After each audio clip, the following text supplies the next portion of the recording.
इस वाले में ये काइनेटिक स्टैंड्स फॉर व्हाट?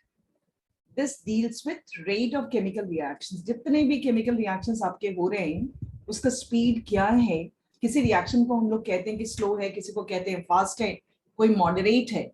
तो वो रेट ऑफ केमिकल रिएक्शंस को डील करता है केमिकल काइनेटिक्स। और किस तरह से स्पीड को बढ़ाए जा सकते हैं, क्योंकि कुछ जगह पे आप चाहते हो जैसे कहीं पर भी केमिकल चेंज हो रहे हैं। If you can take example of ageing, या फिर डायरेशन का की बात हो गई, या मेडिसिन का असर होना कहीं पर बहुत स्लो स्टेप पे चल रहा है, तो उसको कैसे उसको कंट्रोल करके फास्ट कर सकते हैं, उसके लिए वो सारी जानकारी मिलनी चाहिए जस्ट बाय अंडरस्टैंडिंग रेट है क्या। जब ये इसका मीनिंग पता चलेगा तभी तो हम लोग इसको स्लो जब है तो उसको फास्ट कर सकते हैं अकॉर्डिंग टू अपने रिक्वायरमेंट के हिसाब से, या फास्ट है तो हम स्लो कैसे कर सकते हैं। तो सबसे पहले हम यही समझेंगे कि what is exactly rate of reactions, what does it mean. ठीक है, रेट वर्ड पहले भी सुने होंगे जिसमें कहा जाता है change change in something, right, with respect to time. ये लैंग्वेज सुना होगा। तो यहां पर हमारा rate word stands for what, what is this rate here. जैसे ए चेंज कर रहा है बी में, तो रिएक्शन जब स्टार्ट होता है तो ए का कॉन्सेंट्रेशन घटेगा। For example if it is going to be 50, initially if it is going to be 50 mole per liter and this is going to be 0, ठीक है। रिएक्शन का मतलब ही होता है कि रिएक्टेंट घटेगा और उसी समय प्रोडक्ट्स बनेगा। तो ये यदि 50 मोल पर लीटर है और थोड़ी देर के बाद नेचुरली इसका कॉन्सेंट्रेशन घटेगा, इस तभी हम लोग कह सकते हैं कि रिएक्शन स्टार्ट हुआ या आगे बढ़ रहा है। ये 50 मोल पर लीटर है तो थोड़ी देर के बाद हो सकता है कि 20 मोल पर लीटर हो जाए आफ्टर टाइम टी। ये टाइम टी में 50 से घट के कितना हो गया कॉन्सेंट्रेशन। ये हर समय ध्यान रखना है कि रिएक्शन का मतलब ही है कि रिएक्टेंट का कॉन्सेंट्रेशन घटना है, घटेगा। उसी समय यहां जो चेंज आपको दिख रहा है ना, दिस चेंज इज 30, ये प्रोडक्ट में बढ़ जाएगा। It means this is going to be 30 mole per litre. देखो जो रिएक्टेंट में घटा है वो जाकर के आपके प्रोडक्ट में दिखेगा। ये टाइम टी के अंतराल हुआ है, इस ड्यूरेशन के टाइम में हुआ है। So what is this rate exactly? Rate is change in concentration. ये जो बदलाव हुआ है कॉन्सेंट्रेशन का, molar concentration, change in molar concentration of reactant or product, concentration of reactant or product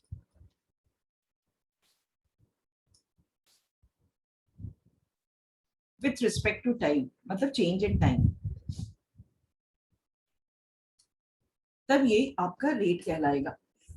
ये इस चीज को हम लोग ध्यान से देखने की कोशिश करें। तो आप यहाँ कैलकुलेट करके कुछ बता सकते हो कि क्या चेंज हुआ है। यदि रिएक्टेंट के सेंस में हम लोग बात करें तो क्या चेंज नजर आ रहे हैं। चेंज इज व्हाट, पहले 50 था ये 20 हुआ।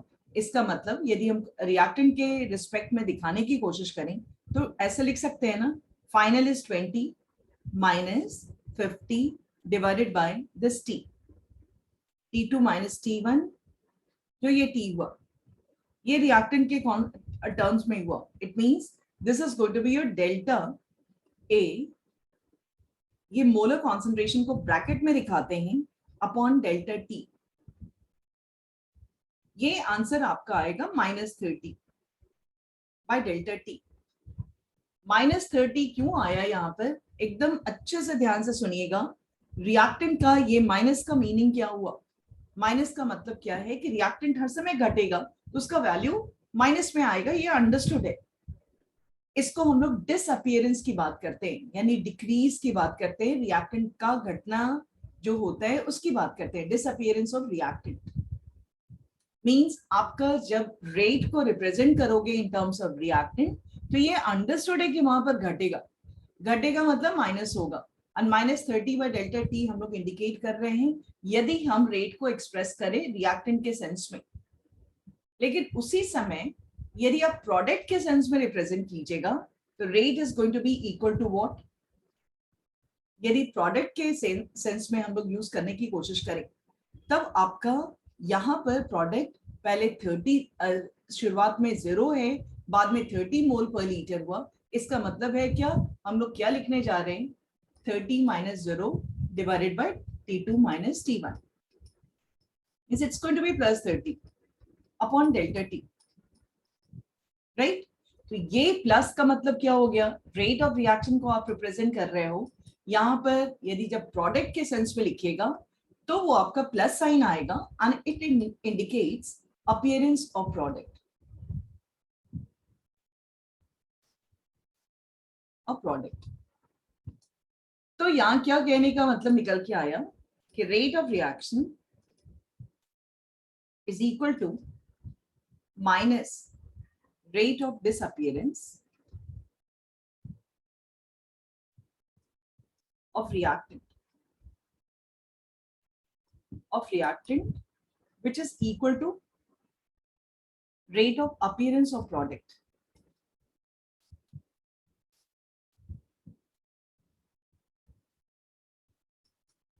ठीक है, ये समझ में आ रही है आपको कि इसका जब आंसर रिएक्टेंट के सेंस में रिप्रेजेंट करोगे तो माइनस आएगा, और बात बराबर है, रेट ऑफ रिएक्शन को कोई फर्क नहीं पड़ने वाला है, बस जैसे माइनस दिखेगा इसका मतलब होगा कि अच्छे रिएक्टेंट का कॉन्सेंट्रेशन घटा है, एंड उसी समय अपीयरेंस ऑफ प्रोडक्ट का मतलब हुआ उस समय कॉन्सेंट्रेशन बढ़ा है।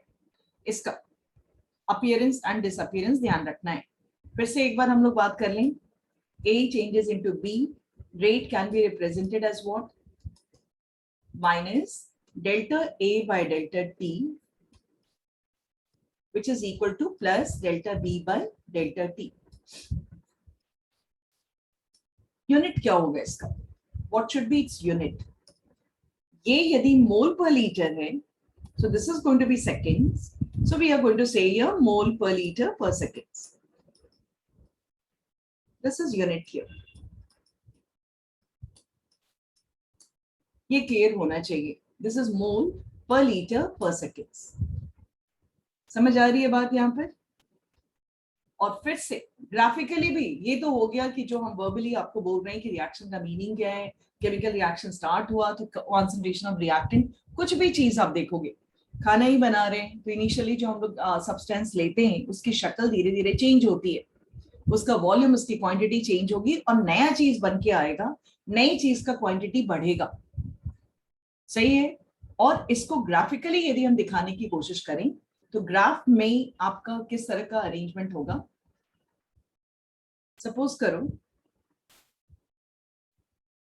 कि हम लोग ऐसे ग्राफिकली उठाएं, this side we are going to take concentration and इस तरफ हम लोगों ने टाइम लेना है। तो टाइम के साथ क्या होगा? रिएक्टेंट का कॉन्सेंट्रेशन यदि सपोज करो ये 0 टाइम है, t इज इक्वल टू 0, उस समय रिएक्टेंट जो है जितना उठाए हो, 50 है, 60 है, मोल जो भी मोल पर लीटर जो होगा वो घटेगा ऐसे। और ये हर समय ध्यान रखना है कि कभी निल नहीं होता है, किसी भी रिएक्शन में रिएक्टेंट कभी खत्म होता नहीं है, और उसी समय ये आपका दिखा रहा है रिएक्टेंट का कॉन्सेंट्रेशन घटता हुआ, ग्राफिकली यदि समझते हो तो। उसी दौरान प्रोडक्ट का कॉन्सेंट्रेशन क्या होगा? बढ़ता हुआ नजर आएगा। दिस इज योर, शुरुआत में 0 है एंड प्रोडक्ट का कॉन्सेंट्रेशन बढ़ता हुआ नजर आएगा, ये बात को जान लीजिए, सही है। अब इस केस में यदि हम लोग बात करें रेट का, ठीक है, what is exactly rate here? Rate किसको हम लोग बोलने की कोशिश कर रहे हैं? तो देखना एक चीज, हम लोगों ने बोला ना चेंज इन कॉन्सेंट्रेशन, ग्राफ में देखने की कोशिश करो। यदि हम ग्राफ में रेट दिखाने की कोशिश करें तो ये आपका एक कॉन्सेंट्रेशन हुआ इस टाइम पर, दूसरा कॉन्सेंट्रेशन यहाँ है, कम टाइम पर ये वाला कॉन्सेंट्रेशन है, और ज्यादा टाइम पर थोड़ी देर जब रिएक्शन स्टार्ट हो गया है तो ये वाला है जो घटा हुआ है। तो आपका रेट आराम से निकाल सकते हैं, C2 minus C1 divided by this is your T1, this is your T2 and it's going to be equal to T2 minus T1। तो ग्राफ से कैसे निकालिएगा? सपोज आप एक्सपेरिमेंट कर रहे हैं और उसके साथ साथ ग्राफ बनाते जा रहे हैं, so how are you going to find rate exactly? Rate कैसे निकलेगा? अलग अलग टाइम इंटरवल पर आप ग्राफ से निकाल लीजिए कॉन्सेंट्रेशन, या तो विद रिस्पेक्ट टू रिएक्टेंट और विथ रिस्पेक्ट टू प्रोडक्ट बात बराबर होगा। केवल केवल क्या सीन है कि रिएक्टेंट के कॉन्सेंट्रेशन के केस में it's going to be negative and product के केस में क्या होगा, वो वैल्यू आ जाएगा पॉजिटिव के केस, पॉजिटिव के साथ। अच्छा अब देखो एक चीज यहाँ पर, जब हम रेट ऑफ रिएक्शन बता रहे हैं तो रेट वर्ड जो है वो आपका दो टर्म्स में यूज किया जाता है। एक रहता है एवरेज रेट एंड दूसरा रहता है इंस्टैंटेनियस रेट।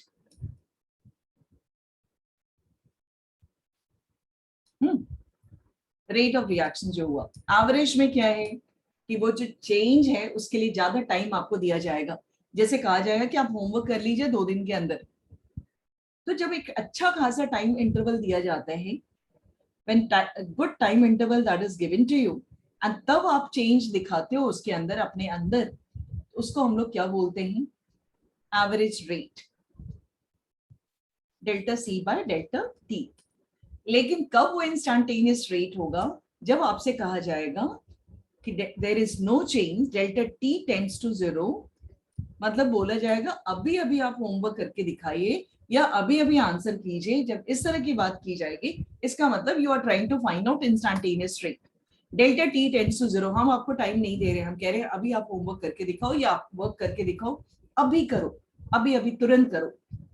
जब ये इंस्ट्रक्शन दिया जाता है कि you just show that change, आप पेज अभी आपका खाली था, आप लिख करके फिर तुरंत से अभी लिख के दिखाओ, ये बात हमने जब बोला, इसमें कि आपको 2 दिन का टाइम दे रहे हैं, इसमें क्या नहीं अभी करके दिखाओ, तो उसको हम लोग कहते हैं instantaneous, instant word, right, and it's represented as DC by DT.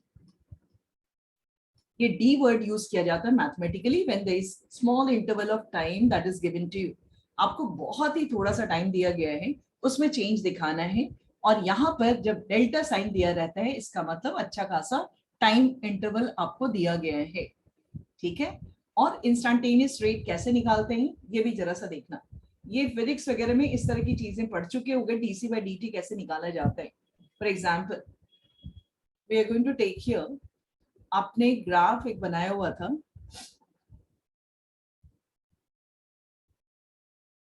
ऐसा, ठीक है, ये कॉन्सेंट्रेशन है, ये टाइम है। इंस्टैंटेनियस रेट हम लोग कैसे निकालते हैं, जैसे इस पर्टिकुलर टाइम पर हम लोग एक परपेंडिकुलर ड्रॉप करेंगे, we are going to draw it perpendicular, right, इस टाइम पर, ठीक है। और यहां के केस में we are going to draw a tangent, इसी लाइन को टच करता हुआ, और ये ध्यान देना है this line which you are making that will be touching Y axis and X axis. किसको टच करता हुआ नजर आएगा, वाई को यहां, और साथ साथ किसको हम लोग बात करेंगे, एक्स को।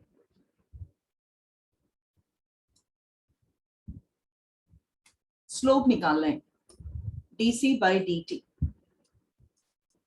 इसमें y एक्सिस पर this is C2 here, this is C1, T2 and T1, ये आपका निकल के आएगा C2 minus C1, T2 minus T1.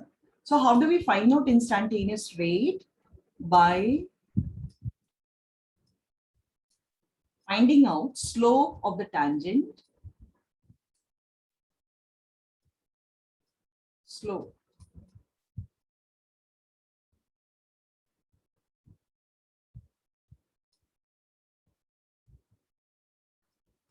of tangent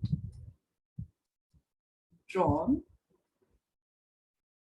at particular instant, ठीक है। ये आपको जनरल 1 मार्क में ये assertion रीजन वगैरह में पूछा जा सकता है कि what is the basic difference between average rate and instantaneous rate.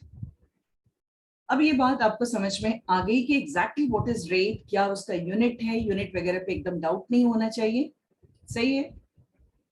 आगे हम लोग आ रहे हैं कि एग्जैक्टली जब इक्वेशन स्टोकियोमेट्री इक्वेशन है, जिस समय आपका रिएक्शन सिंपल बैलेंस नहीं है. For example, if we have this kind of expression 2a plus 3b, product is 4c plus 5b. जब इस तरह के इक्वेशन है हमारे पास जिसमें हम लोग बात करते हैं कि 2 मोल A रिएक्ट कर रहा है 3 मोल्स ऑफ B से और बना रहा है product 4 moles of C and 5 moles of D. ये 11th स्टैंडर्ड में आप पढ़ के आ रहे हो. जितने लोग भी हो, जरा सा इस बात को जरा समझना कि ये बैलेंस्ड इक्वेशन का मतलब केवल law of conservation of mass को ही दिखाना नहीं है. इसका मतलब एक और चीज है कि जिस समय रिएक्शन चल रहे हैं, इसको थोड़ा सा ध्यान से देखिएगा, उस दौरान A जो है डिसअपियर हो रहा है एंड B भी डिसअपियर हो रहा है, मतलब गायब हो रहा है. और उसी टाइम इंटरवल में C बन रहा है और D बन रहा है. A गायब हो रहा है, B गायब हो रहा है, C बन रहा है, D बन रहा है. तो क्या स्पीड है उनका बनने का? What is the speed of disappearance and what's the speed of appearance? इस केस में रेट जब भी हम निकालने की कोशिश करेंगे रेट ऑफ रिएक्शन, तो एक बात हम लोग को हर समय समझना होगा. जैसे देखना एक चीज यहाँ पे सिंपल सी एक एग्जांपल हम उठाते हैं कि ये बैलेंस इक्वेशन का मीनिंग और क्या होता है. जैसे आपका हल्की सी बात समझोगे, यदि हम लोग कहीं पर गेट टुगेदर या कहीं पार्टी शार्टी चल रही है, तो एक चीज नोटिस करना कि उस पार्टी में, पूरी पार्टी में यदि 50 आदमी यदि आए हुए हैं, तो और सब आइटम हम लोग 50 आदमी के लिए इंतजाम करेंगे, लेकिन आइसक्रीम वगैरह टाइप की चीज जो होगी कम से कम 100 लोगों के लिए इंतजाम करना होगा. क्यों? क्योंकि एक एक आदमी बहुत ज्यादा खाते हैं. रेट ऑफ कंजम्पशन उसी 2 घंटे में, रेट ऑफ कंजम्पशन और आइसक्रीम जो है हो सकता है ट्वाइस या थ्राइस हो rate of consumption of jalebi वगैरह यदि दिया गया है, या इमरती दिया गया है, या रसमलाई दिया गया है, या इस तरह की चीज है. यदि ये लाइन सुन रहे हो तो ध्यान से सुनिएगा. सेम चीज है यहाँ पर. एक टाइम इंटरवल में यदि A 2 मोल्स गायब हुआ है, B 3 मोल्स गायब हुआ है, उसी दौरान C आपका 4 मोल बना है. Right right right, just a minute. ये मिस वो दोनों ग्राफ के इंटरसेक्शन को इक्विलिब्रियम कहेंगे. बिल्कुल बिल्कुल बिल्कुल, like what you said just now, that's true. ये जो ग्राफ आप बता रहे हो ना अदिति, ये वाली graph, like what you said, यदि हम यहाँ पर इस वाले चीज को इस तरह से दिखाने की कोशिश करते हैं ना, ऐसे घटता हुआ और उसी समय बढ़ता हुआ, यहाँ पर आपका रेट ऑफ, ये इंडिकेट करता कि रेट ऑफ फॉरवर्ड, ये इंडिकेशन था रेट ऑफ फॉरवर्ड रिएक्शन का, ये इंडिकेशन रेट ऑफ बैकवर्ड का. तो rate of forward becomes equal to rate of backward. जिस समय ये बिल्कुल इक्विलिब्रियम तब आता है कि उसके बाद हमको कोई चेंज ही नहीं नजर आ रहा है. अदिति समझ रहे हो? यहाँ हल्का सा डिफरेंस है इक्विलिब्रियम पहुंचने का. जिस केस में जब आपको लगने लगे कि आपको कोई चेंज एक सर्टेन पीरियड के बाद कोई बदलाव नहीं आ रहा है, तब वो इक्विलिब्रियम साइन को इंडिकेट करता है. पॉइंट ऑफ इंटरसेक्शन, यहाँ जो आप बात करने की कोशिश कर रहे हो, यहाँ पर कॉन्सेंट्रेशन चेंज जो है दोनों का सेम है. लेकिन यदि वो अटक गया वहीं पर, जब सेम हो जाता है कई बार और अटक गया है, देन वी से इक्विलिब्रियम. मतलब आपको इसके अलावा बाद में कुछ और घटता हुआ भी नजर नहीं आ रहा है, नो मोर घटता हुआ रिएक्टेंट, नो मोर बढ़ता हुआ प्रोडक्ट, देन वी से इट इज एट इक्विलिब्रियम. यहाँ पर हम लोग बात कर रहे हैं स्पॉन्टेनियस रिएक्शन की. जो रिएक्शन आगे बढ़ा जा रहा है, अभी वो इक्विलिब्रियम पर पहुंचा नहीं है. इक्विलिब्रियम किसी भी रिएक्शन का एक ऐसा स्टेज आता है जिसमें कि आपको और रिएक्शन कोई चेंज नजर नहीं आ रहा है. So we are not talking about attainment of equilibrium. Equilibrium मतलब रुक गया रिएक्शन, रिएक्शन रुक गया है. ये उस समय की हम बात कर रहे हैं before attaining equilibrium state. Hope it's clear. ये स्टेज जो है इक्विलिब्रियम स्टार्ट करने से पहले का स्टेज है, क्योंकि इक्विलिब्रियम की बहुत अच्छी फीलिंग नहीं आनी चाहिए. इक्विलिब्रियम का मतलब क्या होता है, यदि 11th स्टैंडर्ड का हम रिकॉल करें कि वो एक पर्टिकुलर स्टेज पे रुक गया है, अब और चेंज नहीं हो रहा है उसके अंदर, इस तरह की बातें. करेक्ट? सही. चिल्ड्रन कीप आस्किंग क्वेश्चन, पूछते रहिए. ये था हमारा इंस्टेंटेनियस रेट. यहां पर आकर के फिर समझोगे जो बताना चाह रहे थे. Rate of reaction is equal to what, a जो है जिस टाइम इंटरवल में घट रहा है उसके रिस्पेक्ट में बी ज्यादा घट रहा है, यदि ये 2 मोल घटता है उसी दौरान बी जो घट रहा है, क्योंकि ये लोग घट रहे हैं, दे आर गेटिंग डिसअपियर, तो ए यहाँ इस समय हम बोलेंगे कि उस ड्यूरेशन में बी ज्यादा घट रहा है, बी 3 गुना घट रहा है तो एक केवल 2 गुना है। किसका घटना ज्यादा है? बी का, बी ज्यादा घट रहा है। उसी समय सी का जो फॉर्मेशन आ रहा है वो ए के घटने के स्पीड से दुगुना है, वो मतलब डबल है, बिकॉज 2 मोल्स यदि इसका घट रहा है उसी दौरान ये 4 मोल्स बन रहा है, इट मींस इसका फॉर्मेशन जो है वो ए के कंपैरिजन में डबल है, बी से भी ज्यादा है। उसी तरह से डी का भी फॉर्मेशन सबसे ज्यादा तेज है, मतलब उसी टाइम इंटरवल में। अब सवाल उठता है कि हम रेट ऑफ रिएक्शन को ऐसे ऐसे इक्वेशन में जहां पर रिएक्शन आपका बैलेंस्ड है, और इसको हम लोग स्टोइकोमेट्रिक इक्वेशन कहते हैं, वैसे में हम रेट ऑफ रिएक्शन को कैसे एक्सप्रेस करें? How to express those rate of reactions? Rate of reaction minus DA, आपको पता है रिएक्टेंट को माइनस से इंडिकेट करते हैं, 2dt। और उसी समय बी को कैसे एक्सप्रेस करने की कोशिश करेंगे? That's going to be minus dB by 3dt, और सी के सेंस में लाएंगे तो dc by 4dt, और डी के सेंस में लाएंगे तो dd by 5dt।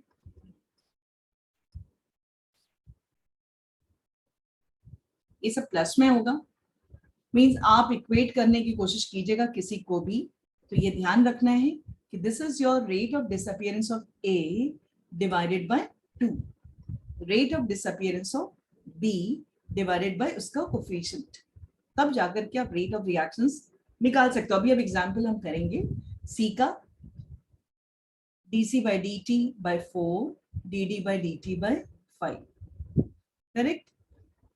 ये क्लियर होना चाहिए, ये क्लियर होना चाहिए। अभी इस पर हम एक क्वेश्चन कर लेते हैं, जैसे देखो ये just N2 plus 3H2 product is 2NH3। यदि हम आपसे कहते हैं कि rate of disappearance of H2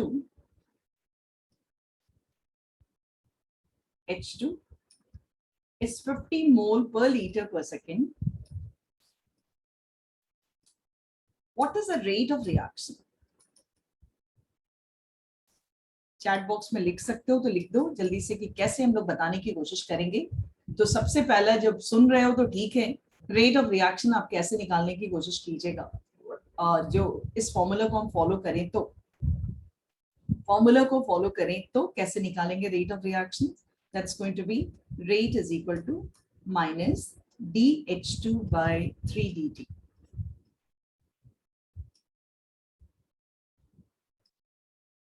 rate dH2 by dt नहीं लेके आएंगे, 3 भी लेके आएंगे। ये वैल्यू आपका दिया हुआ है 50, डिसअपियरेंस है तो उसको -50 करके लिख सकते हैं, तो हमारा आंसर क्या आ जाएगा? 50 by 3 मोल पर लीटर पर second. You will solve it, आप इसको सॉल्व कर लीजिएगा, उसमें एक्सप्रेस करना होगा, सही है? अब इस पर हम लोग आते हैं नेक्स्ट, फिर N2 plus 3H2 यूज कर रहे हैं।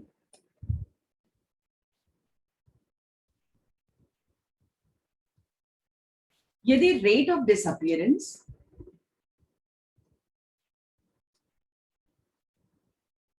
of H2 is 40 mole per liter per second, तो rate of appearance of NH3 क्या होगा?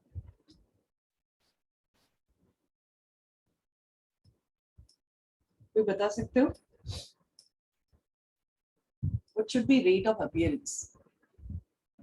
अदिति -50 वाली जगह पे रेट ऑफ डिसअपियरेंस, जैसे रिटार्डेशन को हम लोग मैथमेटिकली माइनस से इंडिकेट करते हैं, तो रेट तो हमने लिखा ही था माइनस माइनस माइनस प्लस हो जाएगा। रेट वैल्यू कभी भी पॉजिटिव कभी भी नेगेटिव में नहीं होगा। रेट का जो वैल्यू है that will never come as negative, ये बात को ध्यान रखना है, ठीक है? वो बात को ध्यान रखनी है। जैसे हम लोग न्यूमेरिकल सॉल्व करने वक्त रिटार्डेशन को माइनस साइन डालते थे एंड एक्सेलरेशन को प्लस में लेते हैं, वैसे ही डिसअपियरेंस रहेगा तो वो numerical value you will be expressing in minus, सही है? राइट। अब आप यहाँ पर बता दो क्या लिख सकते हो, कोई भी आइडिया दो, आइडिया दो कोई भी, what should be written here.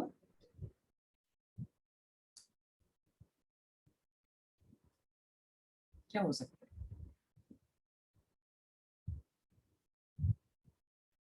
कैसे हम लिख सकते हैं 80/3? कैसे आया 80/3? एक आंसर आया है, rate is equal to, rate लिखने की जरूरत नहीं है, minus DH2 by 3 dt is equal to DNS3, ये पूछा है ना, DNS3 by 2 dt।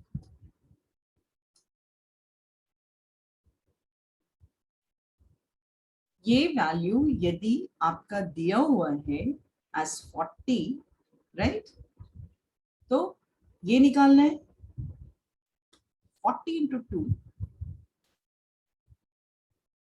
by 3 होगा, 80/3।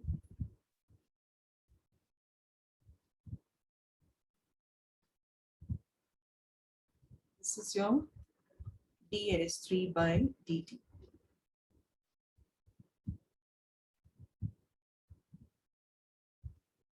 ये सही है? जल्दी बोलिए, ये सही है सबके लिए?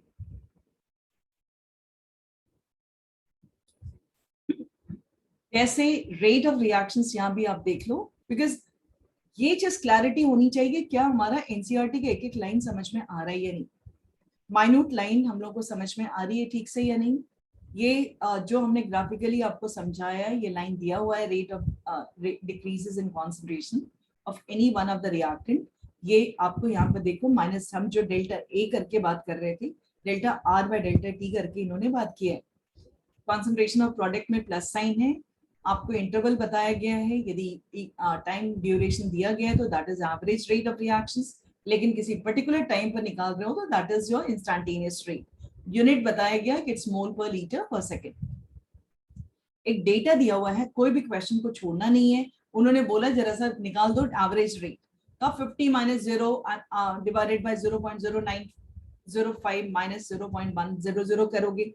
जितने लोग भी स्मार्ट लोग हो, ये एक कोशिश रखना कि एनसीईआरटी में जो भी न्यूमेरिकल दिया हुआ है सब चीज आपसे हो जाना चाहिए, हो जाना चाहिए। ये इंस्टेंटेनियस रिएक्टेंट निकालने, सॉरी रेट निकालने के लिए बताया आपको।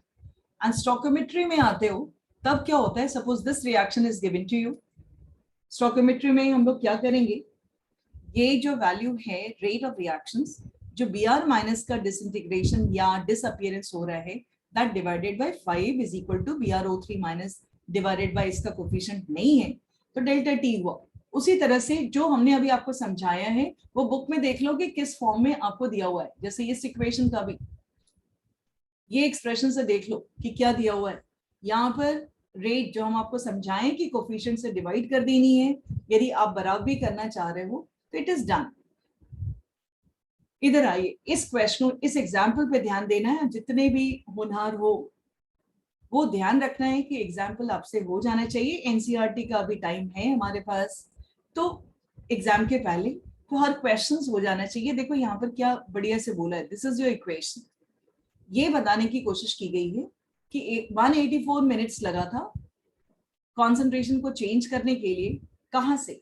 2.33 मोल पर लीटर है एंड 184 मिनट पर it is reduce to 2.08 mole per litre, घट गया रिएक्टेंट।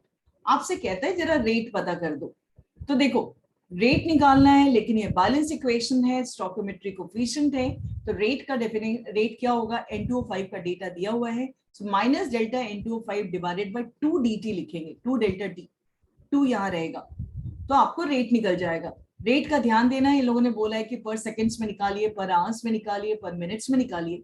तो यदि भूल भाल गए हो कि सेकंड्स को कैसे मिनट्स में चेंज करना है, डिनोमिनेटर में कैसे आर में चेंज करना है, तो accordingly you can find out. बस ये ध्यान रखना है कि क्वेश्चन आपका हो जाना चाहिए।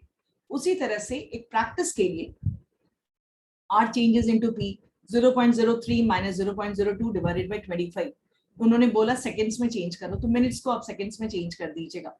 वैसे 2a changes into product, a decreases from 0.5 to 0.4 in 10 minutes, calculate the rate। So 0.5 minus 0.4 divided by what are we going to do here?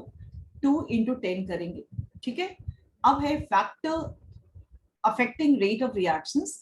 ये चीज कितने सारे फैक्टर्स हैं जो कि आपके रिएक्शंस को अफेक्ट कर सकते हैं, रेट ऑफ रिएक्शंस को।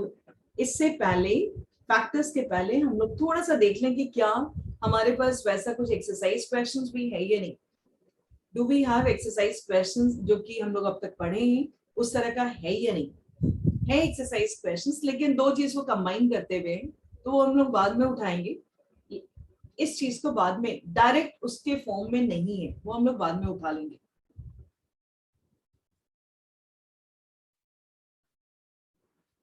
ये फैक्टर्स में कॉन्सेंट्रेशन ऑफ रिएक्टेंट हो गया पहला, and second which is going to come over here that is temperature. ये तो मालूम है ना, चूल्हे पे खाना जल्दी बनाना है तो टेम्परेचर बढ़ा दीजिए। कॉन्सेंट्रेशन ऑफ रिएक्टेंट थोड़ा सा समझाना होगा इसका। तीसरा है कैटलिस्ट। ये तीन करते करते हम लोग का चैप्टर ओवर हो जाएगा, लेकिन यही सब आपका टाइम काफी लेगा। Concentration of reactant, temperature and catalyst. तो ये factors affecting rate of reactions जो है we are going to take tomorrow exactly at 8 PM। ठीक है, 8 PM। यदि किसी को मुश्किल होगा 8:30 हम लोग कर देंगे, लेकिन यू नीड टू शेयर